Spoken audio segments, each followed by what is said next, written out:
Hello மக்களே, welcome back to our channel. இன்றைக்கி வந்து ரஃபுல் வந்து என்ன பண்ணிகிட்ருக்கான்னு பார்த்தீங்கன்னா ஒரே விளையாட்டு தான். எப்பவும் போல தான் நம்ம தலைவர் ஏதோ ஒன்று பிடிச்சி விளையாடிட்டே இருப்பார். இது வந்து கேட் டாய் வந்து அவன் வாங்கினப்போ நாங்கள் வாங்கினது.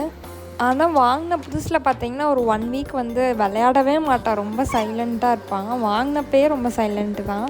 நாங்கள் ரொம்பவே சைலண்ட் தான் நினச்சிட்டோம். அதனால் வாங்கி என்னடா எதுவுமே விளையாட மாட்டேங்குது அப்படின்னு பார்த்தா ஒரு 2-3 வீக்ஸ்க்கு அப்புறம் தான் சார் நல்லா விளையாட ஆரம்பிச்சிட்டாரு. நம்ம திங்ஸ் வந்து பாலு இந்த மாதிரி திங்ஸ் எல்லாம் கொடுக்குறக்கு முன்னாடி அதுவே விளையாட ஆரம்பிச்சிடும். இது பார்த்திங்கன்னா இந்த ஃபெதர் லைக் திங்ஸ் இருக்கும்ல, இந்த பெட்டுக்கு வந்து அந்த ஸ்டிக்கில் இருக்கும், அதை வந்து நம்ம காட்டினா ஜஸ்ட்டு ஓடி ஓடி ப்ளே பண்ணுவோம். அந்த மாதிரி ஒரு ப்ளே டாய் தான்.